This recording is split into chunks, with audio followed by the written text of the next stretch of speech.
Okay, so if I pitched you a screenplay, right? A story about a man who starts his life as an orphaned village boy, literally a stable hand, Right. joins the military as a teenager with absolutely nothing to his name, leads a coup, crowns himself king, Hmm. then builds a modern nation state from the ashes of a medieval empire, and then ends his life in exile while his country is invaded by world powers. You'd probably tell me to tone it I'd say it's too much. It down. breaks the suspension of disbelief. It sounds like a novel. It does. But that's the thing. That is the reality of the 20th century in the Middle East. Yeah. History was moving at warp speed. Yeah. And the figure we're diving into today, Reza Shah Pahlavi, he's basically the engine of that speed. Exactly. We are looking at the founder of the Pahlavi dynasty, the man who took Persia, a name that in the West, you think of rugs and cats in ancient poetry. Right. Very romanticized. And he just violently rebranded it as Iran. And this isn't just a biography deep dive. This is really a case study in forced modernization. And forced is the key word there, isn't it? Our mission today is to try and understand how one man, really, single-handedly, dragged a country into the modern era. We're talking railways, universities, a centralized army, All the hardware. all the hardware, while at the same time ruling with an iron fist that crushed dissent, completely alienated the clergy, and, you could argue, set the stage for the revolution that would topple his own son decades later. We have a huge stack of source material to get through today. I mean, we're talking declassified diplomatic cables, biographies of his ministers, even eyewitness accounts of his temper. Oh, yes. And of course, the historical records of that chaotic post-WWI era. So we're going to cover the rise, the reforms, that brutal clash with the religious establishment, and the geopolitical tragedy of his fall. And we have to navigate the contradictions Yeah. because, I mean, depending on who you read, he's either the father of modern Iran, who saved the country from just falling apart, The great state builder. or he's a brutal Oriental despot who looted the nation and completely trampled on its soul. The sources are very, very divided. It's a story with beatings and shrines, secret mummies, international espionage. So let's get into it. Let's start with the soldier from Sabad coup. Because usually when we talk about Shahs, we picture palaces and silk. That is not where Reza starts. Not even remotely. He was born in 1878 in Lasht, which is a village in Savadku County, Mazandaran province. So up in the north? Exactly. The north of Iran. Yeah. It's rugged, mountainous terrain. And his start in life was, it was catastrophic. His father, Abbas Ali, died when Reza was only 8 months old. Wow, an infant, fatherless, in a society where family and tribe are everything for protection. It's the worst possible start. And his mother, Nusha Farin, she was in a really desperate situation. She was actually an immigrant from the Caucasus, either Georgia or Yerevan, territory that Persia had lost to Russia. So she had no local family network to fall back on. None. She was destitute. She had to flee the mountains and take the infant Reza to Tehran. And there's this harrowing account of them crossing a freezing mountain pass where she literally thought the baby was going to freeze to death in her arms. That really sets the stakes for his character, doesn't it? He's a survivor from day one. He absolutely is. He eventually ends up living with an uncle. But he's not getting a royal education or anything like that. He's tree smart. And there's a detail that I think really grounds his whole rags to riches story. Something about working for a diplomat. Yes. In 1903, when he was around 25 years old, records suggest he was working as a guard and basically a domestic servant for the Dutch consul general. I just want to pause on that for a second. The man who would later demand to be addressed as Your Imperial Majesty and Light of the Aryans Yes. was once opening doors and polishing boots for a Dutch diplomat. It shows the sheer vertical climb he made. He was completely self-made. And his ticket out of that life, out of poverty, was the military. He joined the Persian Cossack Brigade when he was just 14. Okay, so we need to clarify what that was because Cossack sounds very Russian. It was. It was an elite cavalry unit that was modeled on the Russian Cossacks. And for a long time, it was actually commanded by Russian officers, even though it served the Persian Shah. So it was basically the only disciplined, effective fighting force in the whole country. It was the only one that mattered. Yeah. And unlike the rest of Qajar society, which was, deeply nepotistic, your last name got you your job, the brigade had a real streak of meritocracy. If you were tough, if you could shoot, you moved up. And Reza was tough. Oh, he was tough. He was known for his proficiency with the Maxim machine gun. He was a machine gunner. And he rose strictly on merit, private, gunnery sergeant, lieutenant, all the way to brigadier general by 1921. He didn't buy these ranks. He earned them in the dust and the mud, fighting tribal bandits and securing roads. But we have to set the scene for what Persia looked like around 1920. Because if you're imagining a functioning country, you're just wrong. It was a complete disaster zone. Disaster might be an understatement. I mean, post-World War I, Persia was a vacuum. The central government in Tehran was a fiction. The Qajar kings were weak, often off vacationing in Europe, while the country literally fell apart. And you had the great powers just carving it up. Exactly. You had the British in the south, effectively controlling the oil fields in the Persian Gulf. You had the Soviets in the north, occupying Gilan province, and actually setting up a Persian Socialist Soviet Republic. This is the great game in action. The country was just a battlefield for Britain and Russia. It was on the brink of total disintegration. Bandits controlled the roads, there was famine, chaos. And Reza Khan, looking at all this through the eyes of a nationalist soldier, he realized that if someone didn't grab the wheel, Persia would just cease to exist as a sovereign state. It would be partitioned for good. Which brings us then to February 1921, the coup. Yes. And looking at the logistics of this, it wasn't some mass uprising. It was a surgical military operation. It was surprisingly small, really. Reza Khan leads about 3,000 to 4,000 Cossacks from Qazvin. That's about 150 kilometers west of Tehran. And they just marched on the capital. And he had a political partner in this, right? He wasn't alone. He joined forces with a pro-British journalist named Zia Oldin Tabatabai. The idea was that Zia would handle the politics and Reza would provide the muscle. But the actual taking of the city, there's this incredible detail about the commander at the gates. Ah, yes. General Mahmoud Mir Jalali. He was the artillery commander in charge of defending Tehran. His orders were to fire on Reza's approaching troops. Which could have ended the coup right there. Absolutely. A few rounds of heavy artillery into those columns and it's over.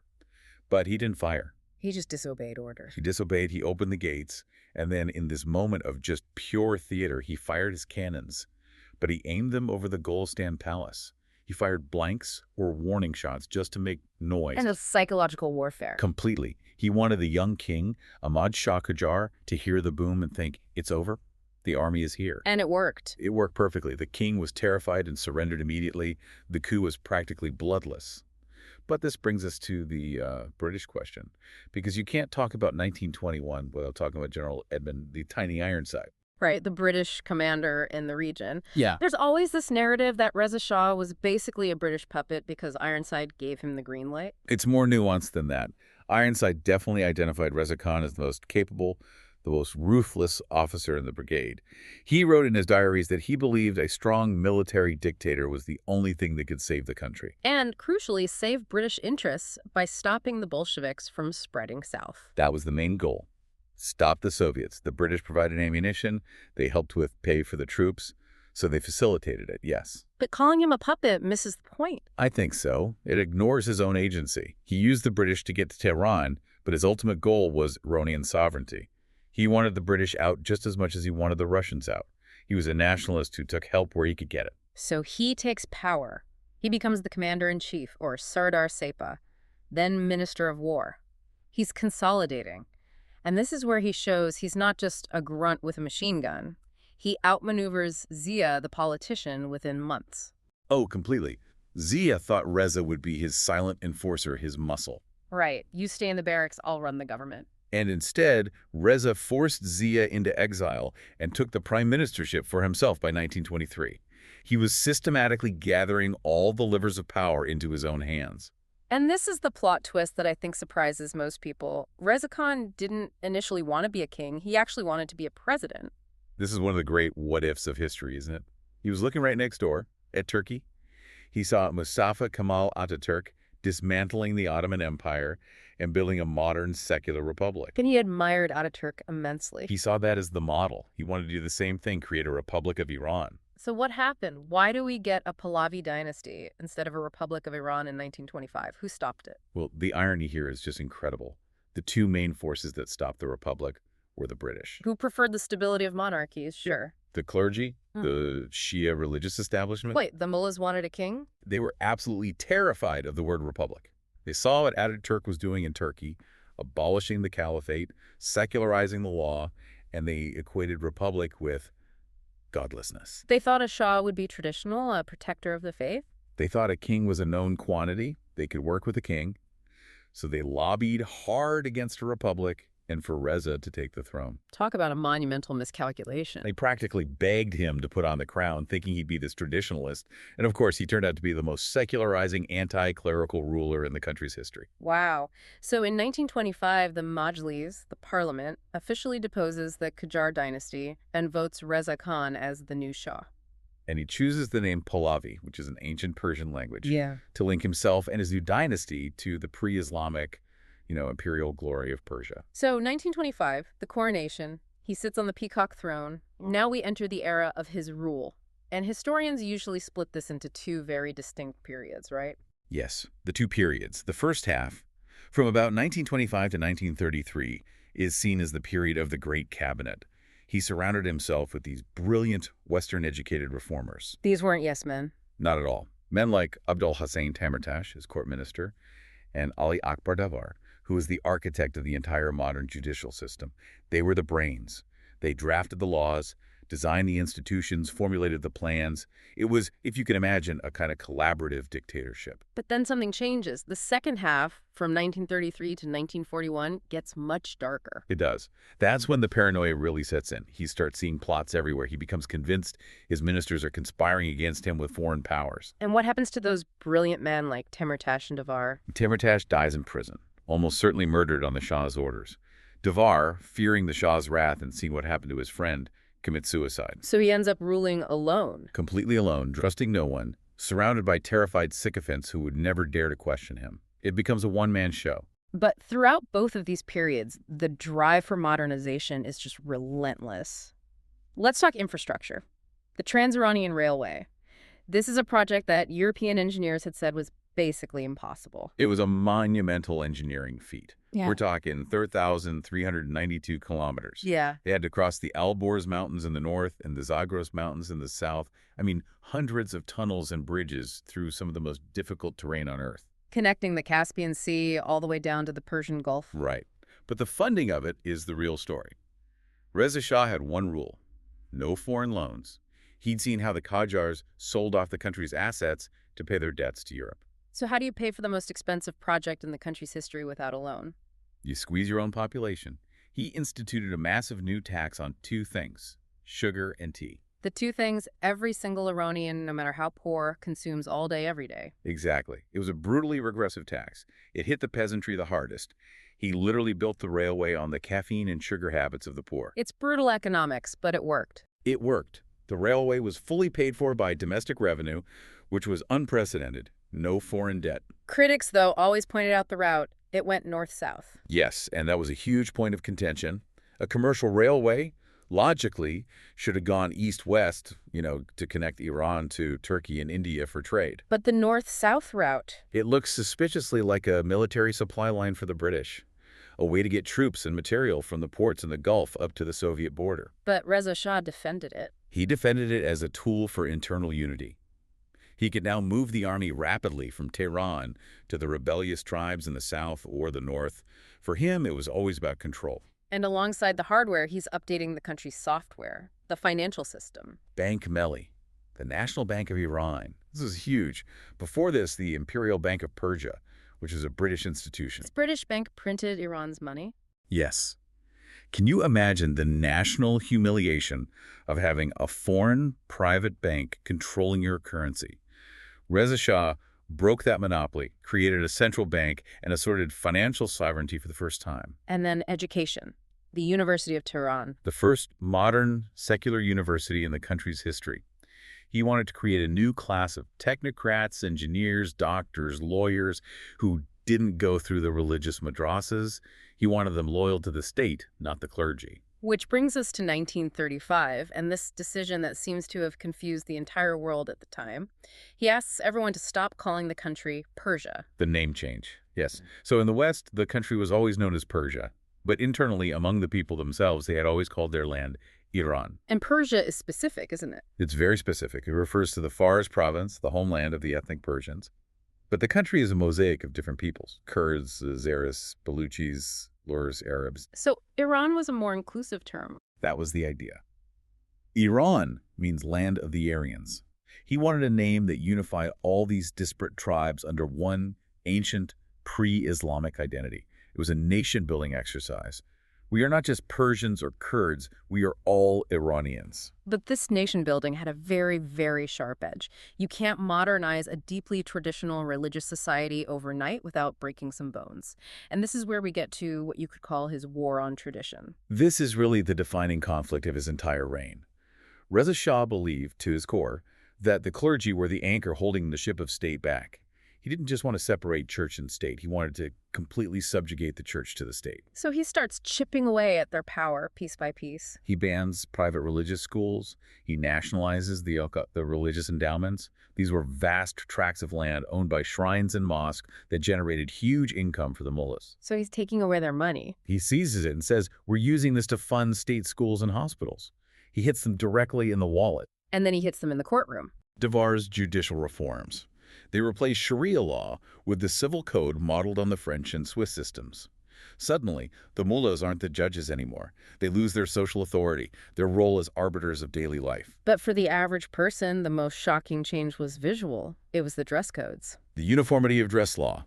He forced men to abandon their traditional tribal robes and turbans and wear Western-style suits and the Pahlavi hat, a cylindrical brimmed hat. Which seems like a minor thing to us now, but for a devout Muslim man, a brim is a serious problem. It is.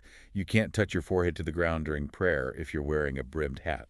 Many people saw it as a deliberate, calculated attack on their ability to practice their faith. And then the real earthquake, the unveiling. Kashf hijab, 1936. He banned the chador and all forms of headscarves for women. And it wasn't a choice, it was a government mandate. This is one of the most controversial policies in modern Iranian history. Because it's so contradictory. It is. On one hand, it forcibly liberated women from seclusion. They could go to university, they could enter the workforce. For a certain class of urban, Western-oriented women, this was freedom. But for the vast majority of traditional women, it was a profound trauma. Police were ordered to patrol the streets and physically rip veils off of women. There are countless stories of women who didn't leave their homes for years, literally years, because they couldn't bear the shame and humiliation of going out uncovered. It created this massive psychological rift between the state and the people. There is one specific incident that just perfectly captures the violence of this conflict. The incident at the shrine in Qum. We have to walk through this because it plays out like a scene from a movie. It was March 1928, during the Nowruz, the New Year holidays. Reza Shah's wife, the Queen, went on a pilgrimage to the Fatima Masuma shrine in Qum. It's one of the holiest sites in Shia Islam. Okay. She was in a special gallery, and apparently her veil slipped or she wasn't covered properly, according to the very strict standards the clerics there. And a cleric actually calls her out on it in public. A preacher shouted at her from the pulpit, incited the crowd, criticized her for exposing her face. The Queen was humiliated and terrified.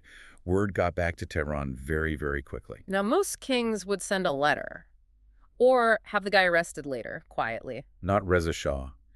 He got into his car with a detachment of his guard. He drove to Qom himself. He marched into the shrine.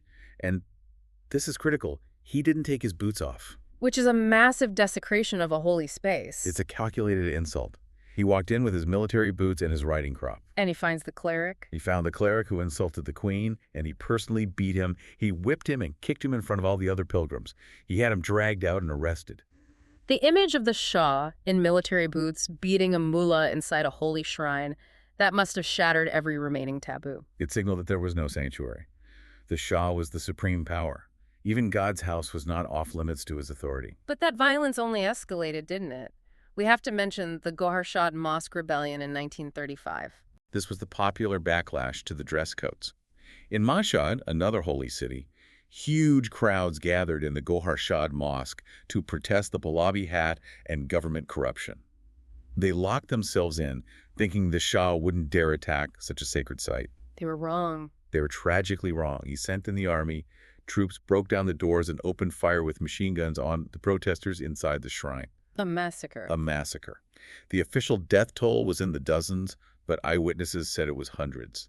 The bodies were loaded onto trucks at night and buried in secret mass graves. It proved beyond any doubt that this modernization would be implemented at the barrel of a gun. So he has the clergy against him. He has many of the tribes against him because he disarmed them and crushed their power. But he believes he's building a strong, independent state that can finally stand up to the world powers. Which brings us to his foreign policy. Reza Shah spent his entire career trying to balance the two great predators, the British and the Russians. He hated them both. In 1932, he famously canceled the Darcy oil concession. He literally threw the document into a fireplace during a cabinet meeting. A bit of theater. A lot of theater. He wanted to demand a better deal from the British.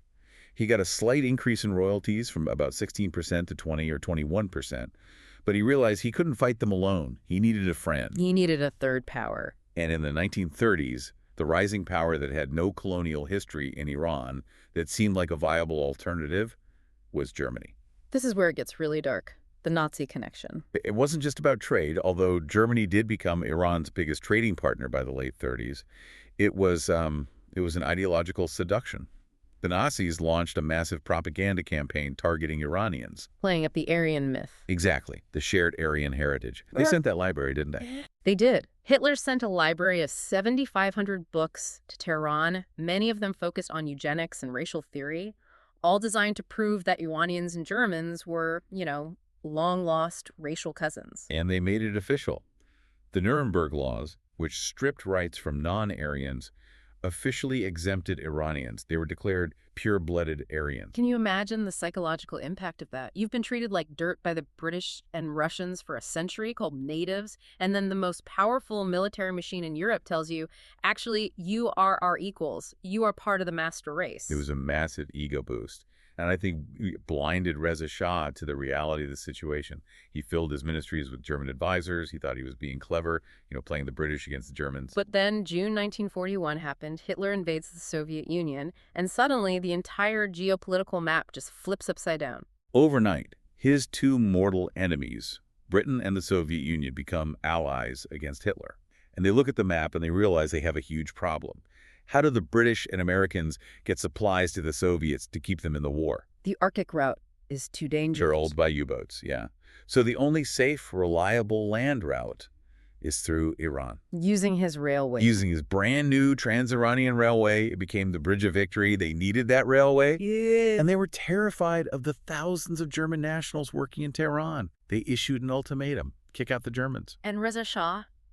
He stalled. He declared neutrality. He tried to play for time. He completely miscalculated. He thought the Germans might still win the war, or that the British and Soviets were bluffing. August 25th, 1941. They were not bluffing. A coordinated surprise invasion. The Soviets crossed the border from the north. The British invaded from the south and the west. And this is the moment of truth for Reza Shah's entire life's work. He had spent 20 years in the nation's treasure building a modern army. He bought tanks, planes, artillery. This was supposed to be the force that defended Iran's sovereignty. And it collapsed in about 3 days. 3 days, the whole thing. A total, humiliating collapse. The generals were either incompetent or compromised. The conscripted soldiers had no morale. I mean, why would they die for a Shah who taxed their tea and beat their mullahs? They deserted en masse. There's a scene from the palace during the invasion that's just heartbreaking and terrifying. The cane incident. This is the end. Reza Shah has summoned his commanders. He's found out that the army has just dissolved and that they're preparing to surrender Tehran without a fight. He's meeting with General Nakhchivan, his minister of war. The man responsible for the defense of the nation. And Reza Shah just loses control. He starts screaming. He physically attacks the general. He beats him with his heavy walking cane over and over again, and he rips the epaulets off his uniform with his own hands. He ordered him to be dragged away and court-martialed for treason. It's the rage of a man watching his entire legacy turn to dust in front of his eyes. He realized in that moment that the modern army was a facade. It looked good on parade, but it had no soul, no will to fight. So the Allies are marching on Tehran. The British and Soviets send a final message. Abdicate, or we will abolish the monarchy entirely and occupy the country. They wanted him gone. He was too close to the Germans, too stubborn, too unpredictable. And Reza Shah realized that if he stayed, the Pahlavi dynasty would end with him after just 16 years. So to save the throne for his son, Mohammad Reza, he agreed to step down. On September 16th, 1941, he signs the abdication papers. And then comes the final humiliation of exile. The British took him into custody. They didn't even let him choose where he would go. They put him on a ship. He thought he was going to India.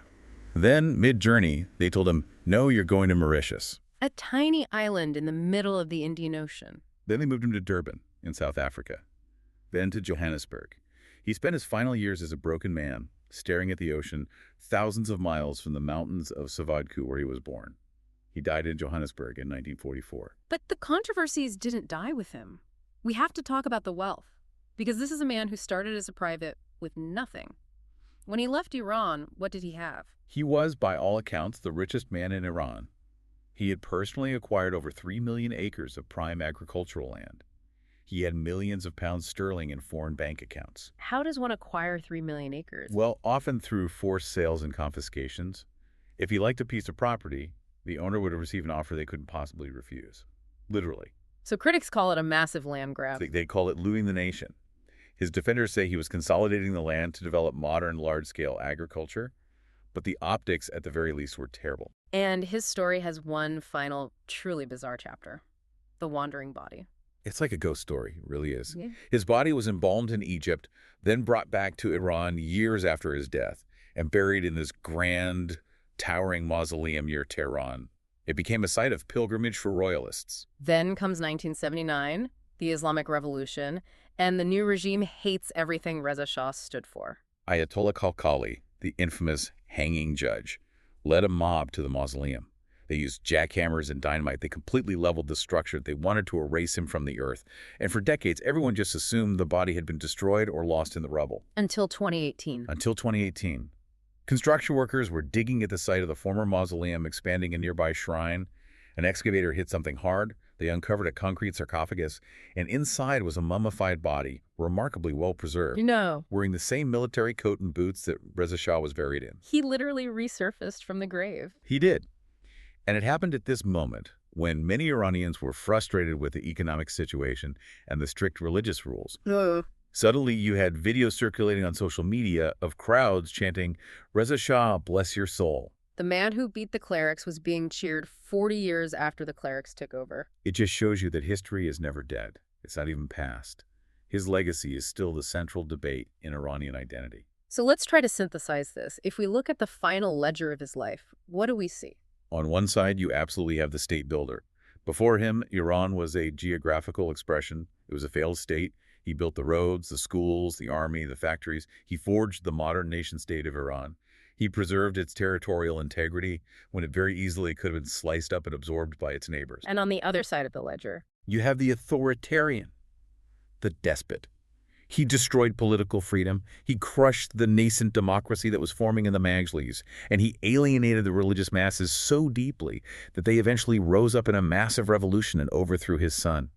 He proved that you can build factories, but if you don't build trust with your people, the foundation is weak. It's the classic tragedy of modernization from above, isn't it? He treated the country like a barracks. He gave orders, and he expected the nation to just march in lockstep. But a country isn't a regiment. Exactly. And I think that's the provocative thought we need to leave you with. Just look at the outcome. He tried to force secularism on Iran by ripping veils off of women. And 40 years later, the backlash to his policies created a state that forces veils onto women. It's a pendulum that swung to the other extreme. It raises that fundamental question. Can you force a civilization to change its core identity overnight? Or does that intense pressure just create an even bigger explosion down the line? That is the question. For everyone listening, I highly recommend you look up the photos of the Trans-Iranian Railway construction. It's just epic. And look up the photos from the unveiling. You can see the fear and the defiance in the faces of the people. The visual history tells this story better than we ever could. Thanks for joining us on this deep dive into the soldier from Savadku. What a wild ride. We'll see you on the next one.